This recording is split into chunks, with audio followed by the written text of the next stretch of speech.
que a paz esteja em nossos corações, que a calma também esteja em nossos corações, nos nossos atos, né? São percalços da vida, essas coisas que acontecem. Bom, a nossa reflexão, a nossa conversa nessa noite é de mais uma parábola que o Cristo veio nos trazer. Que essa parábola tem o nome de parábola do festim de bodas. Um resumo é o grande banquete.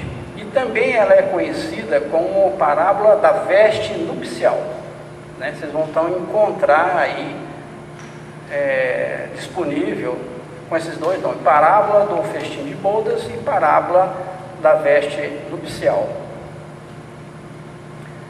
A gente pode encontrar essa parábola nesses dois livros aqui, Evangelho de Mateus e Lucas, mas e também aqui no Evangelho segundo o Espiritismo, né? O nosso papo de hoje vai ser baseado no Evangelho segundo o Espiritismo, tá? Se bem que em qualquer local que você vai procurar, ela tem o mesmo sentido, tá? Só as traduções que modificam um pouquinho mais o sentido das parábolas, onde quer que ele seja, dessa parábola, o sentido ou os sentidos são os mesmos, ok? Então a gente vai basear no Evangelho segundo o Espiritismo, no capítulo 18, item 1, cara. Antes, vamos dizer alguns objetivos dessa parábola, né? Qual é o foco dessa parábola? Então, nessa parábola, o Cristo veio reafirmar que o chamamento é para toda a humanidade, tendo em vista o reino de Deus. É o chamamento para a consciência cósmica de cada um de nós. Então, ao longo da nossa conversa sobre essa parábola, vocês vão ver que ele chama para a consciência, para que nós tenhamos a consciência. E essa consciência, reino de Deus, está dentro de nós. Mostrar a relativa importância de todos os bens e gozos materiais frente à grandiosidade e eternidade do Espírito. Todos esses bens materiais não é nada frente à eternidade do Espírito. E ainda tem o objetivo de salientar a presença da justiça divina na parábola em função dos nossos atos, que é a lei da ação e reação, né? Então, todo ato que nós fazemos, o ato tem uma consequência, né? Então vamos à parábola. Diz o seguinte: falando ainda por parábolas, disse-lhe Jesus: o reino dos céus assemelha-se a um rei que, querendo festejar a bodas de seu filho, despachou os seus servos a chamar para as bodas os que tinham sido convidados. Estes, porém, recusaram. Então o rei, para as bodas do filho, fez o primeiro chamamento. Esse aqui é o primeiro chamamento. Mandou chamar algumas pessoas para as bodas. Mas nesse primeiro chamamento não teve nenhum esclarecimento do porquê do chamamento. Simplesmente teve o chamamento. O rei mandou chamar para o festim. Simplesmente isso, né? O rei despachou outros servos. Então esse primeiro, né, que foram chamados, não quiseram comparecer à boda. O rei despachou então outros servos, com ordem de dizer da sua parte aos convidados: preparei o meu jantar, mandei matar os meus bois e todos os meus cevados, tudo está pronto, vinde para as bodas. Segundo chamamento. Só que nesse segundo chamamento, o Cristo diz que o pai, o rei, né, já especificou a boda, né? Ele diz o seguinte: preparei o jantar e mandei matar os meus bois e todos os meus cevados. E foi diferente do primeiro chamamento, né? Ok? Eles, porém, nesse segundo chamamento, sem se incomodarem com isso, lá foram, um para o campo, outro para o seu negócio, e outros, agarrando os servos, os maltrataram e mataram. Então, no segundo chamamento também que Deus fez, ou seja, no caso aqui é o rei, né, também não quiseram ir. Sabendo disso, o rei ficou irado e, enviando seus exércitos, exterminou os assassinos e lhes queimou a cidade. Então disse aos seus servos: o festim das bodas está inteiramente preparado, mas o que para eles foram chamados não eram dignos dele. E depois às encruzilhadas e chamai para as bodas todos quantos encontrardes. Terceiro chamamento. Mandou os servos ir para as encruzilhadas para chamar qualquer um. Os servos então saíram pelas estradas, reuniram todos os que encontraram, bons e maus, indistintamente. A sala das bodas ficou repleta de convidados. Aí foram aceitos o convite no terceiro chamamento. Entrando, porém, o rei para ver o que estavam à mesa, todos aqueles convidados que foram chamados pela terceira vez, notou ali um homem que não trazia veste nupcial e perguntou-lhe: amigo, como entraste aqui sem veste nupcial? O homem que estava sem veste nupcial ficou mudo, não falou nada. Então ordenou o rei aos serventes: amarrai-o de pés e mãos e lançai-o para fora, nas trevas. Ali haverá choro e ranger de dentes. Porquanto muitos são chamados, poucos escolhidos. Jesus, nessa parábola, aprofunda mais em seus ensinos com a citação das consequências dos atos de cada um. Jesus aproveitou um fato comum naquela época. Um fato comum naquela época era casamento. Então Jesus ali aproveitou na sua parábola o fato do casamento para nos transmitir importantes ensinamentos espirituais. Ele usou do concreto para falar do abstrato. Sempre é isso, né? Jesus fala do concreto, pega um concreto e passa para o abstrato, que é o mundo físico com o mundo espiritual, né? Sempre foi assim. Mas, pelo que vocês viram, o banquete não é esquisito? Essa festa de núpcias não é muito esquisito? O anfitrião, que era o rei, mandou chamar convidados. Quando a gente tem um convite, não precisa quem fez o convite ir buscar a gente, precisa? O normal é a gente receber o convite e ir, não é isso? É o normal? Se bem que quando a gente não está com carro, alguma coisa para ir, a gente até pede carona aí, né? O anfitrião até vai buscar a gente, né? Mas não é o normal, é você receber o convite e você vai, né? Então você vê que interessante, né? Quer dizer, recebeu o convite, né? Enviou os servos para chamar os convidados. E ainda esses convidados que mataram quem foi levar o convite. Vocês viram no segundo chamamento que teve lá, né? Essa foi a última parábola antes do sermão profético no seu discurso final de Jesus, antes do seu martírio. Esse foi o último dele. Por isso, a parábola fala em um convite por diversas vezes. Jesus estava no seu final já da passagem aqui na terra, né, que fez essa parábola bem ampla, né, que era para o festim de bodas. Então eram pessoas diferentes em momentos diferentes. Mas, no entanto, no final, tantos foram chamados, não é isso? Mas poucos foram os escolhidos. A parábola foi narrada quando Jesus estava lá em Nazaré com as pessoas ligadas à raça judaica. O rei aqui na nossa parábola, ou na parábola que a gente trouxe nessa noite, é quem? Deus. Vamos fazer agora a comparação. O rei é Deus. O filho, Jesus. A boda do filho, chegada do evangelho à terra. O rei, Deus, o filho, Jesus, as bodas do filho e a chegada do evangelho à terra. Banquete nupcial, casamento, bodas e e assim vai, caracterizam a comunhão entre os dois planos, o físico e o espiritual, o terreno e o celeste, a criatura e o Criador. Esse que é o banquete nupcial. O reino dos céus é a vida celestial. O reino dos céus é a vida celestial, é aquele que está dentro de nós, para que nós possamos alcançar um dia o mundo espiritual de altas vibrações, né? Os servos enviados para chamar os convidados são os profetas, os missionários, os apóstolos.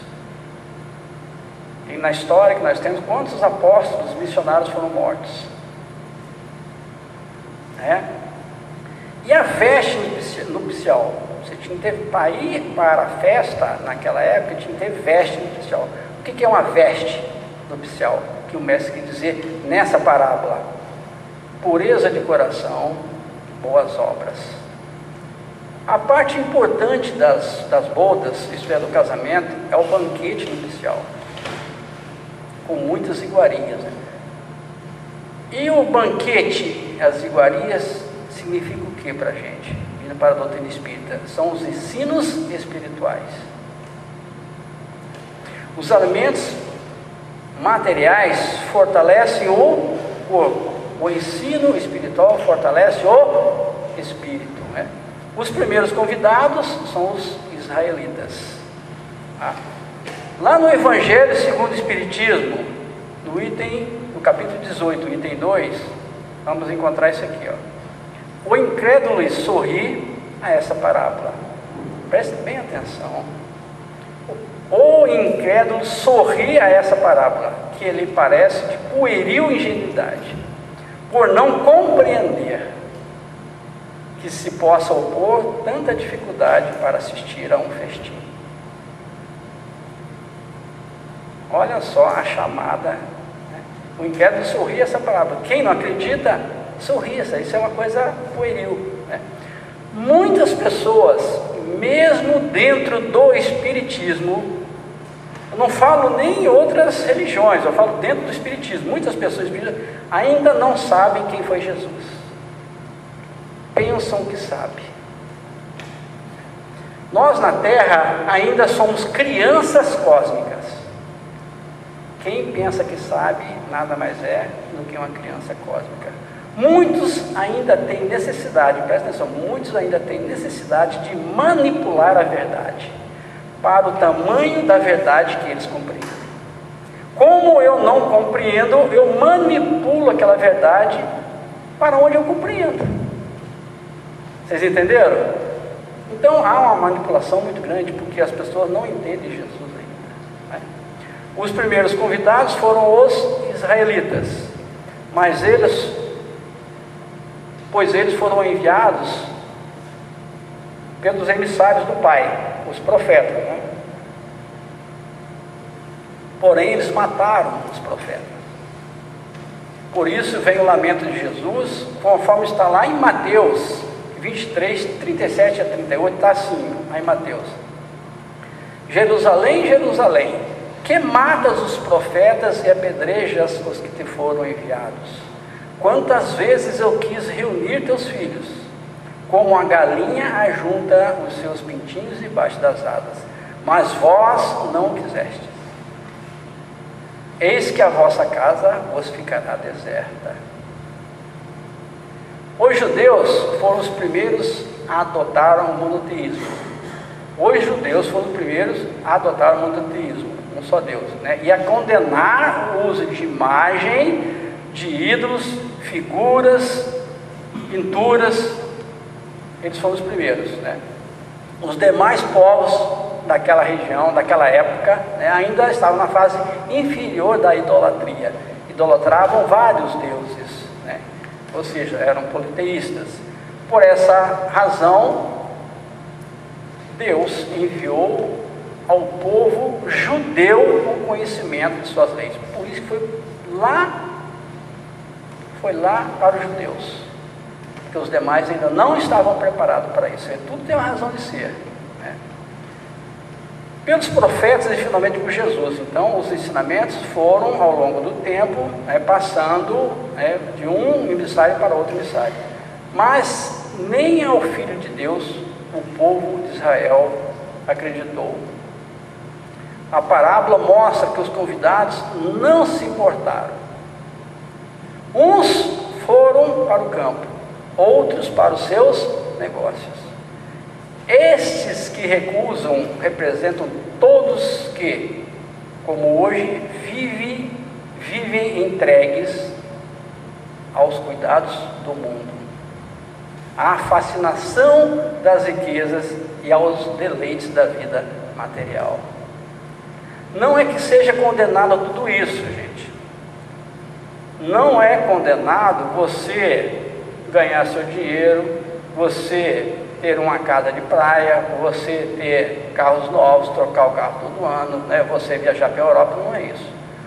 O problema é como você está conseguindo isso, né? Tem que tomar cuidado com isso, né? Não está condenando a riqueza, e sim como você consegue chegar na riqueza, né?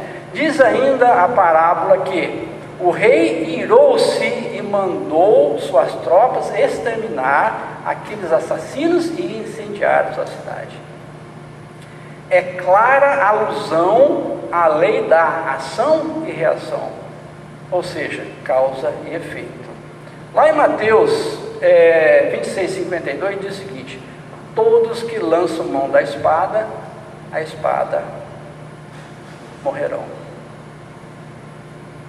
Quem leva para o cativeiro vai. E se alguém matar a espada, também morrerá a espada. No trecho, e saindo aqueles servos pelas estradas, reuniram todos os que encontraram, maus e bons, e a sala do banquete ficou repleta de convidados. Informa que o Evangelho foi levado a todos. O Evangelho foi posto a todos os seres. O acesso foi franqueado a todos, sem distinção de classe, sexo, raça e até de méritos, independe. Assim como hoje é costume vestir para ir para uma festa, uma roupa elegante, não é isso? Alguém vai aqui para uma festa, principalmente de casamento, de chinela havaiana e bermuda? Pode até ir, né? Mas não é normal isso, né? Alguém vai? Não vai. Não tem nada a ver, não tem nada contra a chinela havaiana, mas só que usar em casa, na praia, alguma coisa assim, não é isso? Mas quando você vai para um casamento, vai-se com um traje do momento, não é isso? Então, e naquela época era obrigatório no casamento vestir-se uma túnica nupcial. Então você vê que o Mestre Jesus pegou tudo daquela época para transformar, né, para levar a sua parábola, né? Então era comum naquela época, né, vestir uma túnica nupcial para ir a um banquete desse. A veste nupcial significa o quê? As boas obras. Para ir para a boda precisa ter a veste nupcial, ou seja, boas obras, o amor, a pureza, humildade, bondade, mansidão. Significa que a pureza do perispírito, dos que cumprem os ensinos do Mestre, ensinos divinos, e vivem conforme o Evangelho de Jesus. Significa que não basta ser simplesmente convidado, não basta dizer-se discípulo de Jesus para tomar parte do banquete celestial. Bom, eu sou seguidor de Jesus, então o banquete nupcial para mim está tranquilo, né? Tem uma passagem lá. Não basta eu ser seguidor de Jesus. O que é ser seguidor de Jesus? É levar em consideração os seus ensinamentos, né? Não basta pertencer a essa ou a aquela casa ou aquela religião. Não basta vir à casa espírita simplesmente ouvir as reflexões, as palestras. Não basta só isso. É muito algo, muito porém, né? Jesus nos ensinou que nem todo aquele que me diz Senhor, Senhor entrará no reino dos céus, mas sim aquele que pratica a vontade do meu Pai que está no céu. A vontade do meu Pai que está no céu. A vontade do meu Pai são as leis morais. Que estáis no céu? Na nossa consciência. Você vê que Jesus fala de uma maneira figurada. Nós temos que entender o que ele está querendo dizer, né? Em Mateus 22, 7, 22 diz o seguinte: muitos naquele dia hão de dizer-me, Senhor, Senhor, porventura não temos nós profetizado em teu nome, e em teu nome não expelimos demônios, e em teu nome não fizemos muitos milagres? Então lhes direi claramente: nunca vos conheci, apartai-vos de mim, os que praticais a iniquidade. Por essa parábola entende-se então o quê? Que muitos serão chamados, mas poucos escolhidos. Para o galardão, isto é, gradativamente alcançar degraus evolutivos maiores, mundos divinos ou celestes, é necessário revestir-se de túnica nupcial, o quê? Amor, caridade, mansuetude e benevolência, né? Querer pertencer a um grupo de espíritos de luz, sem reformar-se internamente, completamente para o bem, não é possível. Nem acendendo vela de 7 dias, não adianta, né? É necessário abandonar os vícios. Nós falamos em outra oportunidade, na última reflexão nossa, sobre vícios. A reflexão foi tudo sobre vícios. Então é necessário abandonar os vícios, as paixões materiais e a degradação. Isto é, seguir os preceitos de Jesus, pois a árvore se conhece pelos frutos. A cada um será dado segundo suas obras. Com a vinda do Cristo, muitos se converteram. O muitos aqui é um tanto relativo, né? Se nós considerarmos 7 bilhões de habitantes, né, são poucos ainda que aceitam Cristo como orientador, né? Lembro que dentre os convidados, um foi expulso da festa, né? Do terceiro convite, um foi expulso da festa, por não estar o que? Vestindo o vestido de núpcia, né? Ou seja, a veste nupcial.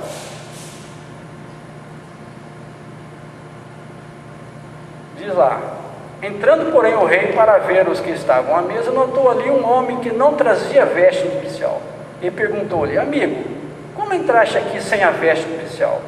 Ele obedeceu. Então o rei ordenou aos seus serventes: amarrai-o de pés e mãos e lançai para fora nas trevas, assim haverá choro e ranger de dentes. Então a veste nupcial, se você não está com veste nupcial, que são as boas obras, são a pureza do coração, você não terá o galardão. Por isso Jesus alerta o quê? Nem todos que dizem Senhor, Senhor entrarão no reino dos céus. Não adianta eu vir aqui de segunda a segunda, toda noite, assistir e não fazer nada de bem para o próximo, né? Não basta eu não fazer mal, basta eu também não fazer o bem, né? Eu tenho que fazer alguma coisa.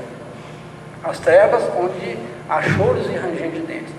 Nada mais é do que nos fala André Luiz, através da psicografia de Chico Xavier, lá no livro Nosso Lar, diz o seguinte: a morte nada mais é do que o encontro do homem com sua própria consciência.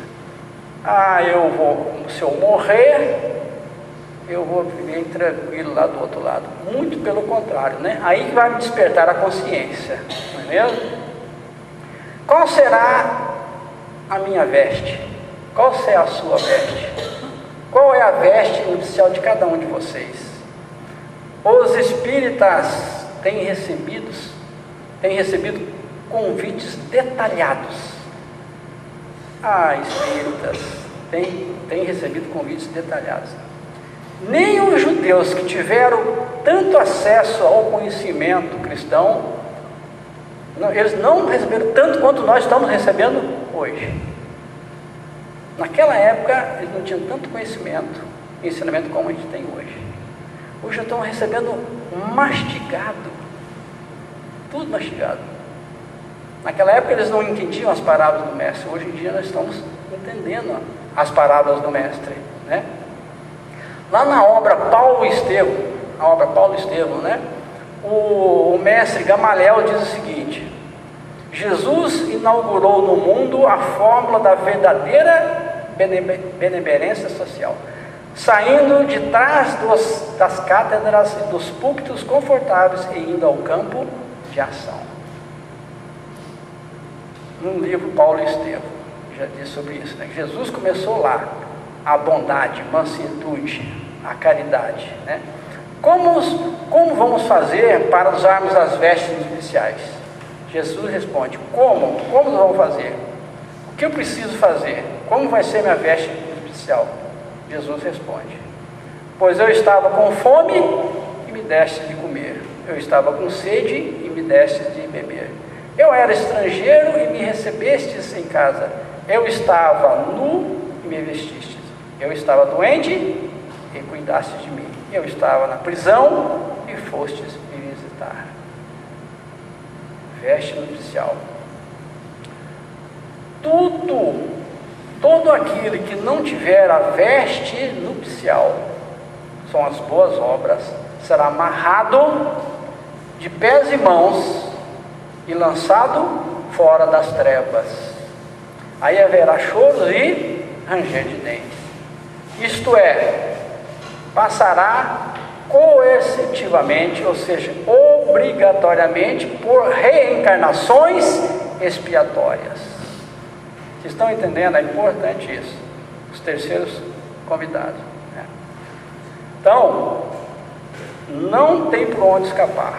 Você vai ser chamado à sua consciência e em encarnações futuras passará por reencarnações expiatórias. Nós estamos até estudando, né, o livro, terminando de estudar o livro Missionário da Luz, e estamos falando, né, discutindo sobre isso ultimamente, né? Expiações são reencarnações expiatórias, porque foi chamado, não ligou. Segundo, foi chamado, mataram, né? E os terceiros e o terceiro convite também não foi aceito como deveria ser aceito, né? Logo, o espírito não pode usar o seu livre-arbítrio na escolha da reencarnação. Nesse caso é compulsória, não tem como escapar.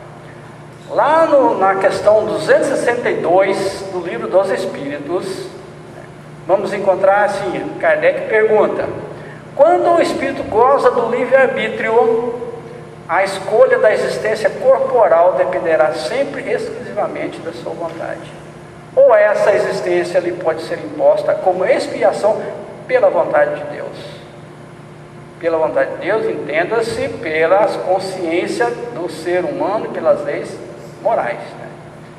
E os espíritos respondem: pode impor certa existência a um espírito, quando este, pela sua inferioridade ou má vontade, não se mostra apto a compreender o que lhe seria mais útil, e quando vê que tal existência servirá para a sua purificação e o progresso do espírito, ao mesmo tempo que lhe sirva de expiação. Isso é o que quer dizer ser amarrado de pés e mãos, que traz a parábola.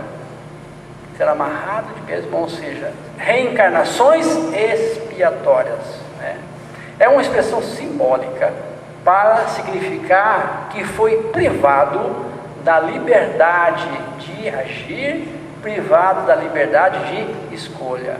E todos nós já sabemos disso. As trevas exteriores, onde há choros e ranger de dentes, são as encarnações expiatórias para dor e expiação. Concluindo, então lembrando então que bodas é o Evangelho de Jesus e vestes nupciais são as boas obras, pureza de coração.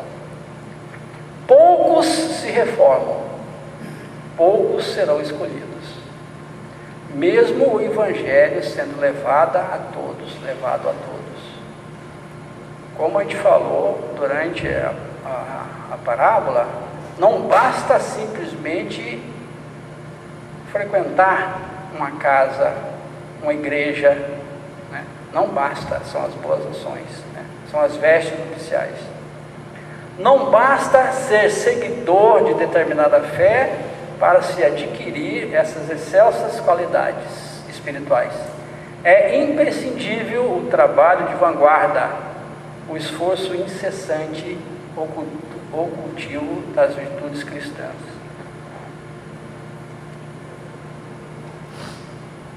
Os participantes das bodas do Evangelho na terra, que não se revestirem das vestes nupciais, boas obras, pureza de coração, bondade, caridade, transformaram, naquela época, os suculentos manjares do Evangelho em indigesto cardápio. Desde aquela época até hoje vale o mesmo. Todo aquele que não tiver a veste nupcial, repetindo, boas obras, bondade no coração, será amarrado de pés e mãos e lançado fora. Reencarnação compulsória. Ali haverá choro e ranger de dentes. Cada reencarnação é uma oportunidade única que todos nós temos para a nossa melhoria. E que no futuro seremos avaliados quanto ao aproveitamento desse chamamento. Cada reencarnação, a doutrina espírita fala, é uma oportunidade única, como a gente vê aqui nesse texto. É uma oportunidade única por quê? Porque as reencarnações de um mesmo espírito, ela não é igual. Todas elas não são iguais. Cada vez que retornamos a esse orbe, a gente vem numa situação. Raramente a situação é idêntica, não tem idêntica, pode ser semelhante, mas não é idêntica. Então, se você deixar para a próxima, você não vai saber como você virá. Ninguém sabe. Muitos falam, não, eu terei muitas ainda existências, muitas reencarnações, e vou deixar para a próxima. Pode se arrepender amargamente, né? No Evangelho segundo o Espiritismo, lá no capítulo 18, no item 16, encontramos o seguinte: escutai essa palavra do Mestre, todos vós que repelis a doutrina espírita como obra do demônio. Muitos acham que a doutrina espírita é obra do demônio, né? Muitos ainda, né? Abre os ouvidos, que é chegado o momento de ouvir. Procurai os verdadeiros cristãos e os reconhecereis pelas suas obras. Uma árvore boa não pode dar maus frutos, nem uma árvore má pode dar bons frutos. Se alguém achou alguma coisa contrária a isso, é alguma aberração da natureza, né? Toda árvore que não dá bons frutos é cortada e lançada ao fogo. Não se colhem uvas em espinheiro. Alguém já colheu batata em abacateiro? Melancia no pé de jaca? Se alguém colheu, pode falar, gente, porque aí a gente muda a fala, né? Não se colhe uva em espinheiro, né? Chamados haverá poucos. Chamados haverá muitos. Poucos, no entanto, serão os escolhidos. Que o Senhor nos abençoe, que Deus de luz nos ilumine, que a árvore da vida nos ofereça abundantemente seus frutos e que nós tenhamos a devida consciência das bodas, que nós possamos usar adequadamente as vestes nupciais. Muita paz, obrigado.